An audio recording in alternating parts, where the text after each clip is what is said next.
유명 코미디언 서세원 씨가 사망한 지 보름이라는 시간이 지났습니다. 하지만 그의 사망 경위를 두고 아직까지 갑론을박이 이어지고 있죠. 서정희 씨가 오은영 박사를 만나 속마음을 허심탄회하게 털어놨는데요. 이날 서정희 씨의 모친 장복숙 여사도 함께 자리했는데 딸의 고생을 들으며 눈물을 뚝뚝 흘렸죠. 고인과 이혼 전 집에서 함께 살며 딸의 마음을 잘 알고 있던 모친이었습니다. 서정희 씨는 서세원 씨를 싫어하건 비난하건 상관없이 서세원 씨의 별세는 엄청난 의문사라고 말했는데요. 결국 유족은 화장을 결심했지만 병원의 정체, 고인이 마지막으로 맞은 수액 등은 여전히 미궁에 빠져있죠. 유족들은 지금까지 알려진 사실을 종합해보면 놀라운 사실이 드러난다고 주장했는데요. 첫째, 캄보디아 프놈펜에서는 아직 정식 개업하지도 않은 교민 병원이 버젓이 운영이 되고 있었다. 둘째, 병원장은 한국에 있고 의사도 없었는데 병원 지분을 가진 유력인이 서세원 씨를 운전기사를 시켜 자가용에 태우고 병원으로 온다. 셋째, 당일 면접을 본 간호사가 정식 의사의 아무런 관리 감독도 없이 운전기사라는 의문의 남성의 말을 듣고 수액을 놔준다.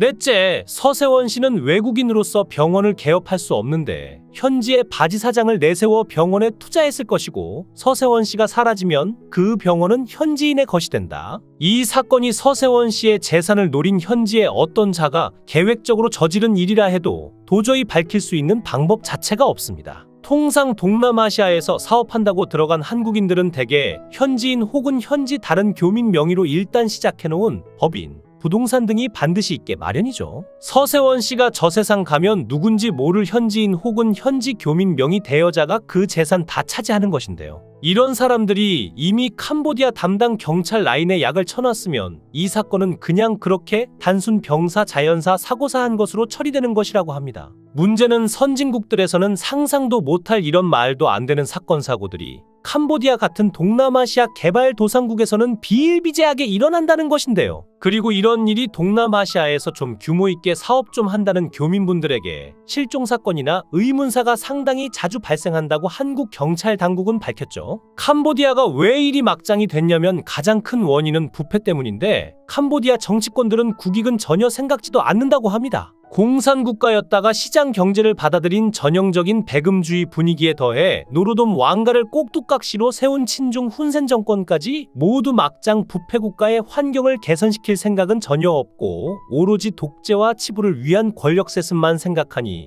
그 밑에 경찰 공무원들도 돈만 내면 모든 것을 다 협조해주는 상황이라고 하죠. 서동주는 캄보디아와 한국을 오가며 사인을 찾기 위해 애썼다 하지만 그가 듣는 정보는 제한적이었는데요. 그도 그럴 게 박현옥 전 한인 회장이 사망 관련 내용을 지휘했습니다. 박 회장은 캄보디아에서 교회를 2개 운영하고 있으며 자신을 목사이자 선교사라고 소개했지만 캄보디아 한인 회장까지 지낸 그는 일반 선교사와는 틀렸죠. 유튜브에도 동영상 올린 거 보면 설교도 그렇고 옷차림도 이상한 데다 양은이파 두목 조양은과 친분 관계를 과시하기도 합니다. 캄보디아에서 사역하는 선교사님들이 더운 나라에서 저렇게 양복 차려입고 행커치프하고 저럴까요? 서동주는 디스패치와 우연히 만난 자리에서 제가 알고 있는 게 너무 없다며 안타까워했습니다. 그 역시 여러 경로를 통해 다양한 의혹을 접했지만 사실 여부를 확인할 방법은 없었다고 말했죠. 서동주 역시 화장을 결정하긴 쉽지 않았지만 현실적인 장벽 앞에 가로막혔고 유족들과 상의한 끝에 아버지를 화장하기로 했다며 심경을 밝혔는데요. 딸 서동주는 어머니인 서정희의 이혼 후 서세원과 절연하며 지냈지만 아버지의 부고 소식을 듣고 곧바로 상주로서 빈소를 지켰습니다.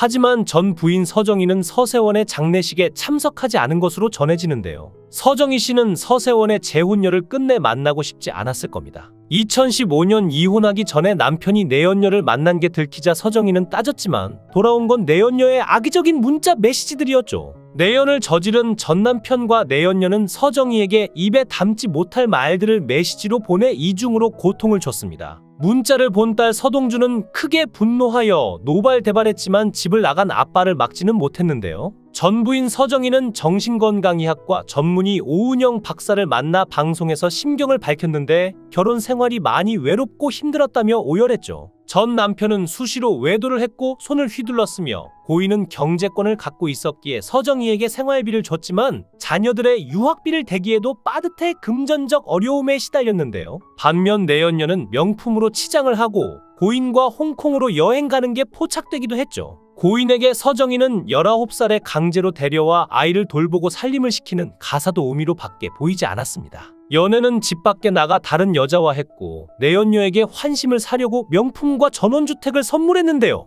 어느 날 갑자기 빚쟁이가 찾아와 5억을 내놓으라고 해 놀랐는데 알고 보니 남편이 방송에서 퇴출되더니 회사를 차렸고 자신을 회사 임원으로 올려놓았는데 부도가 난 것이었죠. 삼성동 대형 단독주택은 8억 빚을 갚지 못해 경매로 넘어가 버렸는데 현재까지 보유했다면 50억 원은 좋게 넘었을 자산이었는데요. 청담동 85억 빌딩도 경매로 넘어가 장근석이 구입했는데 지금까지 갖고 있었다면 최소 200억 원은 넘었을 건물이었습니다. 딸 서동주 명의였던 청담동 최고급 오피스텔 PM플러스도 담보로 잡혀 경매로 넘어갔는데 현재 시세가 24억이 넘고 청담동에서 소문난 고급 주거지라 전문직 연예인들이 많이 살고 있죠. 서정희는 당시 집 2채를 보유하고 있었고 현 시세로 따지면 50억에 육박했지만 지금은 바람과 같이 사라져버렸습니다. 지금까지 보유했다면 부동산 시세가 올라 수백억으로 불어나 있을 재산이었죠. 그러나 돈키호테식으로 사업을 벌인 고인은 모든 걸 날려먹었고 가족들의 보금자리도 사라졌는데 세상을 떠나서도 빚쟁이가 장례식장에 찾아오게 해 가족을 힘들게 했습니다. 서세원은 같이 살면서 서정희의 얼굴을 지적하며 마음에 들지 않는다고 불평을 쏟았다고 하는데요.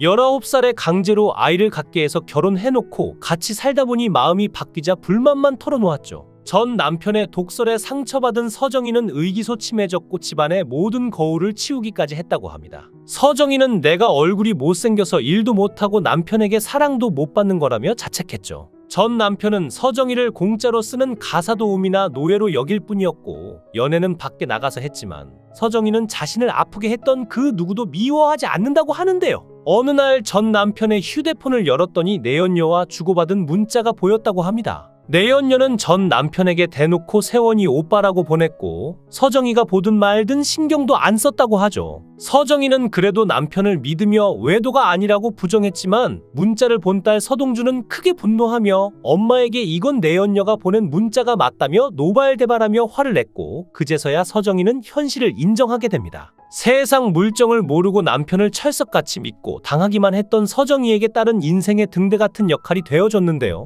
배 아파서 낳은 딸이지만 어른이 되어서는 엄마를 챙겨주는 엄마 같은 존재가 되었죠. 오은영 박사를 만난 서정희는 19살에 강제로 결혼을 당하고 아이 둘을 낳고 32년간 내조하며 겪은 이야기들을 풀어놓았는데요. 전 남편의 잦은 외도와 폭언은 서정희에게 정신적인 충격을 줬고 오은영 박사의 상담이 필요했다고 합니다. 2015년 이혼하기 전에 남편이 내연녀를 만난 게 들키자 서정희는 따졌지만 돌아온 건 내연녀의 악의적인 문자 메시지들이었죠. 내연을 저지른 전 남편과 내연녀는 서정희에게 입에 담지 못할 말들을 메시지로 보내 이중으로 고통을 줬습니다. 2016년에 전 남편은 내연녀와 재혼했고 용인 다운타운 명의를 재혼녀에게 넘겨줬죠. 오은영 박사는 그나마 다행인 건 딸 서동주와 아들 서동철은 어두운 집안 분위기 속에서도 공부를 잘하고 엄마에게 든든한 기둥이 되어주었다고 말했는데요. 하지만 오랜 고통을 받은 서정희는 2022년 4월 유방암에 걸려 암 수술을 했고 항암 치료 중인 걸 공개했습니다. 암 수술은 끝났지만 고통스러운 항암 치료는 계속해야 한다고 하는데요. 서정희는 어느 날 밤에 갑자기 혈류를 15번을 보게 됐고 세상을 떠날 수 있다는 두려움이 찾아왔죠. 애들 아빠는 딸벌되는 어린 여자와 집을 나갔고 내가 떠나면 우리 딸과 아들은 어쩌나 걱정되었다고 합니다. 그런 엄마 서정희는 딸이 잠을 자다가 깰까봐 혈류를 15번 보면서도 일부러 전화도 하지 않았죠. 병원에 입원하면 딸이 많은 짐을 가져와야 하는 게 미안해서 짐보따리도 혼자 정리했고 서동주가 덜 피곤하게 하려고 끝내 아침까지 뜬 눈으로 밤을 지샜는데요. 그녀에게 남편은 집안의 왕이었고 서정희를 마음대로 다루고 싶어 했으며 그 뒤에는 그의 잦은 외도가 있었고 서정희가 평생 참아왔다는 게 밝혀졌습니다. 서세원은 한 달 전까지 캄보디아 소재의 한 개척교회에서 설교했는데 서세원 씨의 얼굴을 보니 정말 뼈만 남은 것 같았죠. 서정희 씨가 옆에 있었다면 그렇게 놔두진 않았을 것 같은 느낌이 들었는데요. 서세원 씨는 과도한 세속적인 욕심 때문에 큰 스트레스와 병을 얻고 아직 창창한 나이임에도 유명을 달리했고 전처의 가족과 현지의 가족들에게까지 씻지 못할 상처를 남겼습니다. 가슴 아픈 일입니다. 캄보디아에는 현재 그것이 알고 싶다 취재팀이 도착해 취재를 진행 중인데 서세원 씨의 별세에 대한 의문도 풀릴 것인지 지켜볼 일입니다. 영상을 끝까지 시청해 주시고 귀한 시간 내주셔서 대단히 감사합니다. 구독, 좋아요 꼭 부탁드립니다. 더 좋은 영상으로 보답하겠습니다. 거원행